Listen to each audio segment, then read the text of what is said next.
Obrigado, Sr. Presidente. Gostaria também, em nome do Grupo Parlamentar do Partido Comunista Português, de cumprimentar a delegação da UGT e dizer, desde já, porque 6 minutos de facto passam muito rápido, de que o PCP entende que a presente proposta de alteração ao Código de Trabalho representa um retrocesso civilizacional na legislação laboral. Nós entendemos que esta alteração à legislação laboral nada tem a ver com o déficit ou com a dívida externa, e que, portanto, representa um ajuste de contas com o 25 de Abril e os direitos conquistados pelos trabalhadores, bem como o agravamento da exploração à custa de quem trabalha, promovendo também o lucro de quem agrava essa mesma exploração.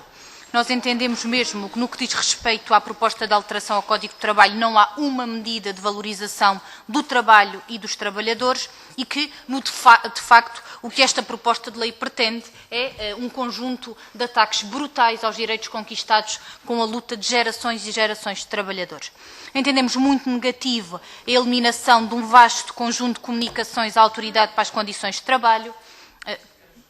Entendemos também que esta eliminação deste conjunto de informações tem como objetivo a facilitação da violação da lei e permitir, agravando em muitos casos, a lei da selva nas relações laborais. Só assim se compreende, aliás, como é que deixa de ser obrigatório o envio dos mapas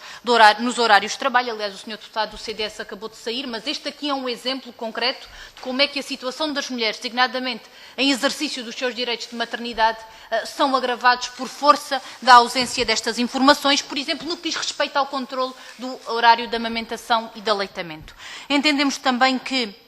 no que diz respeito ao embaraçamento, à flexibilização e à facilitação dos despedimentos, esta proposta de lei não dá resposta à situação de 1.200.000 desempregados e, pelo contrário, agrava a situação do desemprego. Entendemos mesmo que, no que diz respeito à liberalização dos despedimentos, há preceitos constitucionais que são violados. Importa também dizer que, no que diz respeito à alteração das regras do despedimento por inadaptação e por extinção do posto de trabalho, nós entendemos que o alargamento e o aprofundamento da subjetividade e da arbitrariedade com que o patrão fica, de facto, com o poder de despedir quem quiser e quando quiser, não é um passo positivo que se dá no sentido da valorização dos direitos dos trabalhadores e, pelo contrário, representa também aqui um retrocesso que nós entendemos muito grave. No que diz respeito ainda ao despedimento por extinção do posto de trabalho e o facto de passar a ser a entidade patronal a escolher e a definir por critérios por si escolhidos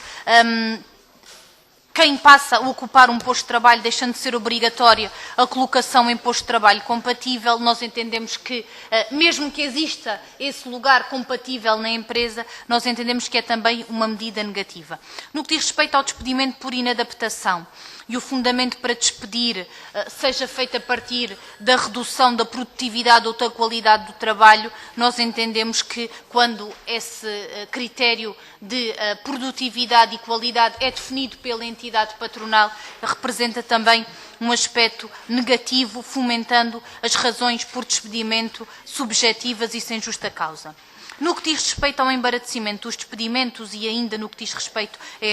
esta proposta, nós entendemos que o valor que os trabalhadores recebem de indenização, e imagino que o burburinho na sala seja uma forma também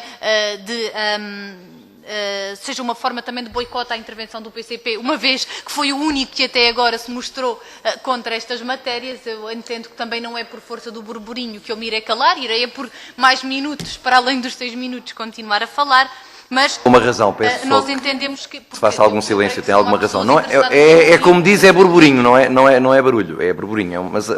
é um tom ligeiro que pode perturbar. Eu disse burburinho, nem fui muito longe. Não, foi suave. Portanto, mas o burburinho também era suave, portanto adequou-se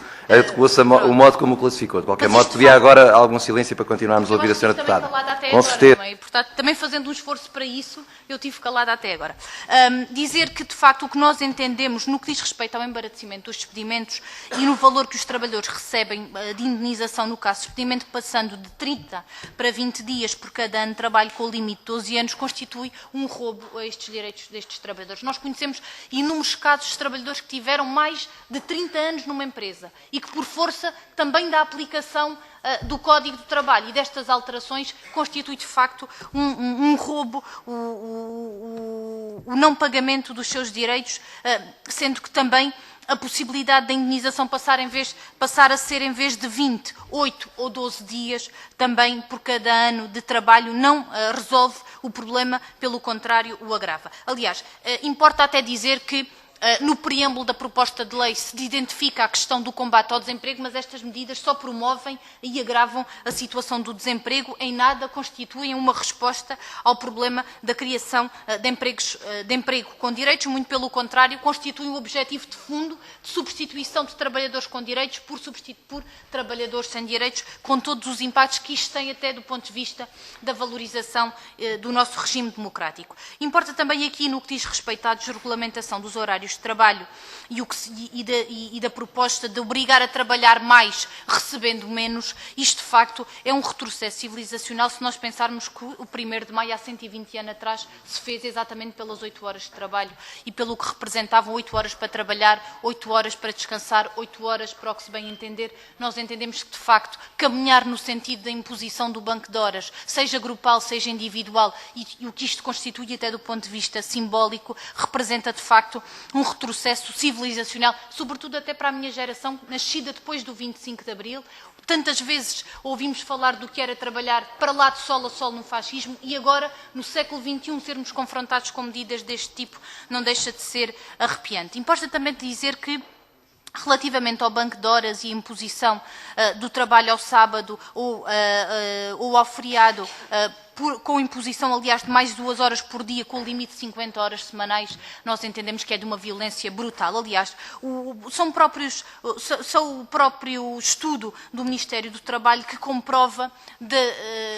do perigo que representa para a saúde dos trabalhadores o aumento do horário de trabalho. Existe mesmo um estudo do Ministério do Trabalho que comprova que, por mais meia hora de trabalho, para além das 8 horas, aumenta em 64% o risco de acidentes de trabalho, pelo que nós entendemos que desta medida não traz nada de benéfico para o aumento da produtividade nem da competitividade das empresas. Aliás, importa também dizer que, no que diz respeito às pontes serem contabilizadas como dias de férias, à eliminação dos 4 feriados, à redução dos 3 dias de férias aos trabalhadores que não faltem. Isto significa, na prática, mais uma semana de trabalho gratuito, com tudo o que isto representa para a vida dos trabalhadores. E, portanto, o que nós entendemos aqui é que o objetivo de fundo não resolve nem de perto nem de longe o problema concreto do crescimento económico do país, que aliás até parece que o problema do país são os direitos dos trabalhadores e que o problema da dívida são os direitos dos trabalhadores e, pelo contrário, constitui uma medida gravosa de imposição de mais trabalho por menos salário. Importa aqui dizer também, no que representa estas alterações ao Código de Trabalho, no que diz respeito ao ataque à contratação coletiva e aos sindicatos, pelo que nós entendemos que é muito grave o caminho que se abre, entendendo e considerando inclusive a nulidade de contratos coletivos de trabalho, se estes forem mais favoráveis para os trabalhadores. É de facto uma machadada muito forte que se pretende dar à contratação coletiva e com a qual nós não podemos estar de acordo. É de facto impressionante como é que num conjunto de medidas tão largas não se prevê uma que tenha como objetivo a criação de emprego com direitos, do respeito e da valorização